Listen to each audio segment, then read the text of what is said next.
apresentou ali documentos da CIA e a gente vai destrinchar tudo isso para a nossa audiência. Bom, ele acusou então a China de interferir no processo eleitoral de 2020. Ele também trouxe ali documentos relacionados a como que o regime do Hugo Chávez se perpetuou no poder, né, até agora, uma vez que a Delcy Rodrigues ela é herdeira desse regime, e ele fez uma terceira acusação também que a gente vai explicar aqui durante essa minha participação. Bom, começando pela Venezuela, Giuliani. Ele apresentou documentos da CIA, como eu disse, né, ele retirou ali o segredo desses documentos que, olha só, indicam que nas eleições presidenciais de 2012, Hugo Chávez elaborou um plano com seus apoiadores para continuar no poder na Venezuela. Pelo plano, Geisiane, ele venceria aquelas eleições com aproximadamente 1,5 milhão de votos, ou seja, eles calcularam até ali o tamanho da vitória do Hugo Chávez. Coincidência ou não, Geisiane? Ele venceu por 1,6 milhão votos naquela eleição e, inclusive, segundo esses documentos, ele teria parabenizado a equipe que elaborou o plano. Agora, a CIA foi a fundo e trouxe detalhes de como seria esse plano, Geisiane. Basicamente, eles escolheram regiões onde o chavismo era forte, o reduto chavista na Venezuela. Igual aqui, o reduto do Lula. 300 estações de votação, para nós entendermos aqui. E nessas estações de votação, então, que estariam, digamos assim, contaminadas, a vantagem do Hugo Chávez seria maior daquilo que o esperado, justamente para livrar de qualquer suspeita, uma vez que ali era um reduto. Que mandou queimar 150 mil urnas, né? O presidente Trump trouxe isso. O documento da CIA também diz que, muito provavelmente, membros do chavismo tinham como manipular o resultado das eleições. O documento também diz que a CIA não encontrou elementos que corroborem que a Venezuela tinha capacidade de influenciar o resultado, manipular o resultado em outros países. Esse foi um exemplo apresentado pelo Tem, no menos que ensinou como fazer é manipular. Através do sistema Smartmatic. Agora, Geisiane, quem acompanha aqui o nosso jornal... Aí tem essa Smartmatic. As únicas que mandou queimar. Essa questão, inclusive, dizendo que o sistema Smartmatic tinha sido desenvolvido justamente por o chavismo se perpetuar no poder lá na Venezuela.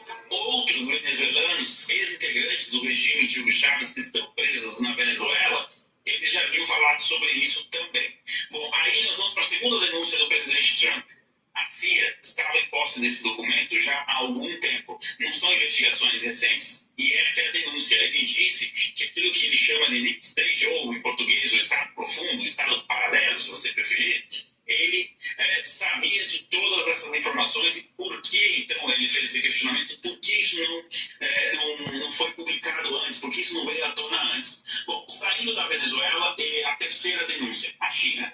Aí ele foi mais direto. A China teria deliberadamente influenciado e manipulado o resultado das eleições de 2020 através do roubo de dados de eleitores desse ano. E através desses dados, então, direcionado uma propaganda anti-conservadorismo, que era a pauta do presidente Trump em 2020, anti-presidente Trump, anti ele mesmo, né? Até permitindo que fosse feito o registro para que essas pessoas pudessem votar, mesmo aquelas que não estavam com intenção de votar. E isso pode explicar aí talvez porque nós tivemos uma votação recorde no ano de 2020. E agora, gente, ele publicou também um documento que indica, olha só, você lembra do movimento Black Lives Matter e toda aquela confusão que aconteceu nos Estados Unidos, todo aquelas manifestações do BLM lá em 2020, pois é, a China também teria ali, através das mídias sociais, inflado ainda mais todas aquelas manifestações. Para concluir sobre a China ainda, o presidente Trump disse que a China tinha feito um conluio com alguns jornalistas dentro dos Estados Unidos para manipular, então, a opinião pública contra ele, presidente Trump. A China já veio a público, negou as acusações e disse que Globo Folha, Globo Lixo, Folha, que não tem interesse em manipular ou interferir nas eleições americanas. Então, o presidente Trump fez essas denúncias e para passar por isso que o ladrão corrupto pôs a tal da Biden. publicados. Muito Tudo que você faz está ali no computador de bordo, vai tudo para cima. Quem não sabe disso? Desses documentos nas próximas semanas. Então a gente vai falar bastante desse assunto, viu, Gezeno? Ivan Kleber, você trouxe aqui o Black Lives Matter, né, o BLM, que movimentou o planeta inteiro. Não foi uma manifestação somente dentro dos Estados Unidos, o caso do George Floyd, né, que alavancou tudo isso. Depois descobriu-se que não era bem assim, depois fizeram investigações, o policial não tinha culpa, na verdade, enfim, isso não foi julgado. E uma das presidentes, enfim, uma das lideranças desse movimento, depois descobriram que ela tinha um baita imóvel assim, um valor bem chamativo e tal, mas pegava ali toda essa história aí de movimento social. A gente sabe que a maioria desses movimentos são sim projetos de engenharia baita imóvel, social, tem imoral, por trás, até porque não se sustenta, aquele né? vaca da Bahia, Essa galera fez um trabalho. Então a gente sabe que tem muita mora grana rolando também em de cima disso, e são sempre projetos de estado engenharia ganhando social. apartamentão, mansão. O que está acontecendo além dessas questões das eleições importantíssimas e vitais aqui, que o Ivan está trazendo para a gente precisa colocar também nessa chave aí todo esse movimento cultural por trás, dessa cultura artificial que vem sendo criada por meio desses projetos todos. Ivan, deixa eu trazer aqui até as nossas analistas políticas, passar a palavra para a nossa querida doutora Kátia Magalhães. Boa tarde, Ivan. O que tudo indica, a gente pode estar vivendo uma Guerra Fria 2.0 repaginada, né? Só que a Guerra Fria original não foi tão fria assim, de Guerra da Coreia, Guerra do Vietnã e outros conflitos na África e até aqui na nossa América Latina. E aí fica a minha pergunta para você. O que realmente Donald Trump pretendeu com essas divulgações, ou pelo menos com o início dessas divulgações? Até onde vão os esforços diplomáticos tratar de vermelho, países expor, como a China, por falcatrua, exemplo? corrupção. Até onde vai a diplomacia e a partir de que momento Trump e a cúpula da Casa Branca pretende passar da diplomacia para a guerra não tão fria assim? Boa tarde, doutora Kátia. Sempre uma alegria estar aqui conversando com a senhora. Olha, o real objetivo do presidente Trump, doutora Kátia, é promover mecanismos de segurança para as eleições americanas e alertar os demais países do hemisfério, né, desse perigo que é a influência chinesa e essa tentativa de manipulação chinesa e também, por que não, venezuelana. No caso da Venezuela, ele citou o exemplo da Venezuela para demonstrar para as pessoas como assim é possível que uma eleição seja adulterada. Então, nós temos agora tramitando burro lá, tudo apanhando de Scott. um projeto de lei chamado SAFE Act, que visa justamente estabelecer mecanismos para impedir ou dificultar que um país ou alguém mal intencionado tente roubar uma eleição. Desde o voto pelo correio, registro de eleitores, enfim, tudo isso está no Congresso. Alguns congressistas, principalmente no Senado, estão relutantes em aprovar essa resolução. Amigão do ladrão. Então, ontem, Pode falar que é amigo dele? essa denúncia em cadeia nacional, à noite, Ele foi para lá, o Gil, passando com esse ditador aí, vai ser tudo amigo. Democrata que estão relutantes em aprovar o SAFE Act. Agora, ele tem um plano B. Doutora Kátia, nos Estados Unidos, a gente não tem um órgão como o TSE. Aliás, acredito que só o Brasil ou mais um ou outro país tem um órgão que julga uma eleição como o TSE. Isso é uma coisa jabuticaba brasileira. As eleições nos Estados Unidos são organizadas pelos estados. São 50 estados, 50 leis eleitorais diferentes. Então, caso o SAFE Act não seja aprovado no Congresso, todo esse esforço do presidente Trump poderá usufruir, ter um fruto ali nos estados. E alguém pode perguntar, mas os estados não estariam dispostos a reforçar esse mecanismo de segurança? A resposta é sim, porque em 2021, com toda aquela onda de denúncias que a gente teve depois das eleições de 2020, vários estados alteraram a sua lei eleitoral para dificultar, né, agentes mal intencionados de mudar o resultado de uma eleição. Então a gente já tem um precedente recente nos Estados Unidos dessa disponibilidade dos estados Esse Estados Unidos aqui não tem. sistema eleitoral americano. E essa Aquela paradinha lá no dia da eleição. ela é esse combo, mostrar para os países Se não tá ganhando nada, o outro virou. E agora tem essa zona queimada aí.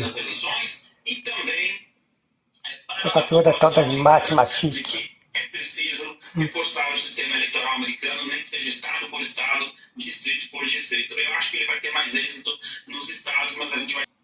Onde é a justiça eleitoral? Pois é, mas... A CIA, uma vez em posse dessa documentação, por que não publicou antes? Por que isso não veio à tona antes? Esse é um questionamento interno ali nos Estados Unidos. Bom, muito provavelmente eles têm sim acesso a toda essa documentação, e essa é a denúncia do presidente Trump. A CIA, uma vez em posse dessa documentação, por que não publicou antes? Por que isso não veio dos Estados Unidos? Bom, indo de maneira mais direta no que a senhora trouxe, os Estados Unidos têm uma mini bomba nuclear diplomática na mão. Ela já funcionou na Venezuela, que é o seguinte: processos que gerem dúvida, que não tenham uma auditoria completa, que deixem ali portas abertas para que a população não reconheça o resultado daquelas eleições, os Estados Unidos também podem fazer isso. Eu gostaria de lembrar, doutora Kátia, que um dos motivos jurídicos que permitiram a prisão do Nicolás Maduro foi que os Estados Unidos, Joe Biden, atenção, não reconheceu o resultado das eleições de 2024. Isso pode se replicar em outros países? Pode. O governo americano pode não reconhecer um resultado e aí abre-se um leque de opções. No caso da Venezuela foi a captura do Nicolás Maduro.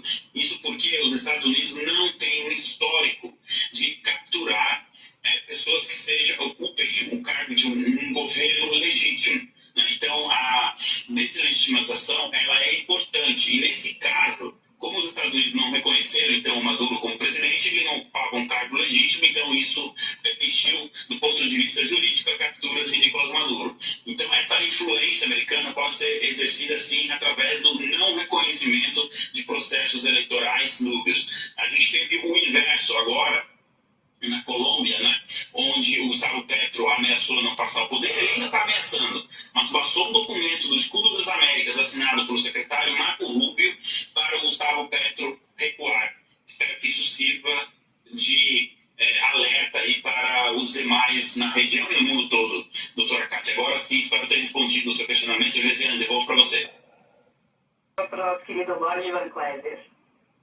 Ivan, muito boa tarde para você, sempre muito bom poder te ouvir, assuntos importantes, e acho que, sem dúvida, a gente aqui no Brasil já traça até um paralelo, porque o ex-presidente Jair Bolsonaro, ele tentou fazer esse tipo de exposição aqui em termos de interferência nas eleições, aquela reunião com os embaixadores que acabou culminando na sua inelegibilidade, Isso porque talvez ele não teria uma CIA a seu dispor, a exemplo de Donald Trump nos Estados Unidos, e também porque o sistema acabou engolindo só aqui no nosso país. Mas como é que você vê agora, a partir de agora, os próximos passos diante dessa exposição do presidente dos Estados Unidos? Como é que fica a relação entre eles e a China? Isso, de alguma forma, pode influenciar nas nossas eleições aqui este ano?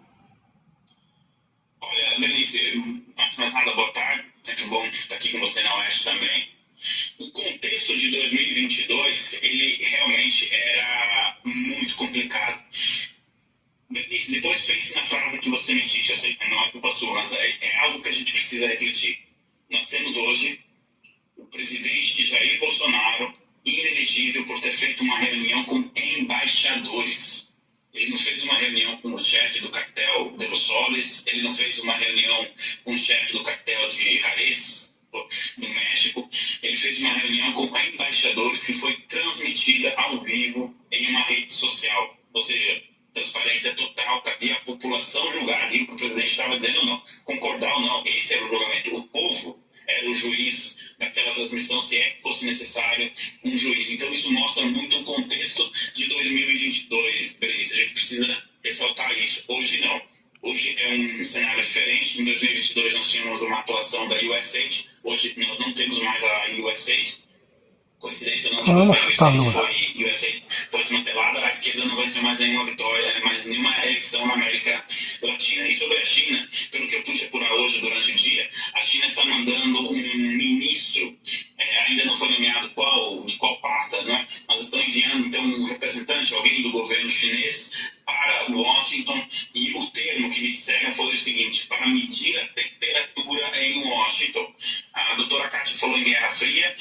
Hoje a base republicana estava cobrando um posicionamento não só das autoridades, mas também da mídia, porque a gente sabe que a China, então, segundo essa denúncia, buscou amparo na mídia americana para interferir nas eleições ou interferir no debate público. Isso não pode acontecer, não é? Então, eu acredito que a gente vai ter aí uma escalada diplomática entre os Estados Unidos e a China. A gente tem ali um ponto de atrito muito forte, que é o Irã. Inclusive, notícia de hoje, os Estados Unidos estão definitivamente aumentando sua presença militar, o que significa uma escalada. E nós temos outro ponto logo ao sul da Flórida, que é Cuba. A gente precisa falar de Cuba no ano que vem, porque os Estados Unidos estão preparando também um cenário militar para Cuba. Todos esses pontos se conectam, Berenice, e vão justamente atingir os interesses da China. Agora, o presidente Trump, com essa documentação em posse, ele tem como primeiro objetivo sanar aí diminuir, né, qualquer fragilidade no sistema eleitoral americano, e depois que ele colocar a ordem na casa, aí com certeza os canhões diplomáticos, e a gente espera que continue nos canhões diplomáticos e não militares, estarão voltados para Pequim. No ano que vem, dependendo do resultado das eleições de middle term, pode ser que a gente tenha uma guerra tarifária, uma guerra comercial com a China ainda mais acentuada do que a atual. E a gente tem uma chance em outubro de decidir de que lado que nós queremos ficar nessa guerra comercial, nessa guerra fria. Lisiane, antes de devolver para você, eu gostaria de enfatizar aqui o que você disse sobre o clube de membros da Revista Oeste. Eu peço aqui de Londres para que as pessoas considerem assinar, então, aqui no YouTube da Revista Oeste, o clube de membros. Eu já olhei aqui as vantagens, enfim, vai ser muito bacana. Então, eu peço aqui, você que está assistindo agora, tanto essa transmissão ao vivo como gravado, que faça a assinatura aqui do clube de membros e também da Revista Oeste. Eu mesmo sou um grande leitor da revista, não perco as matérias, tem bastante conteúdo interessante ali, então a gente reforça esse pedido. Gesiane, devolvo para você.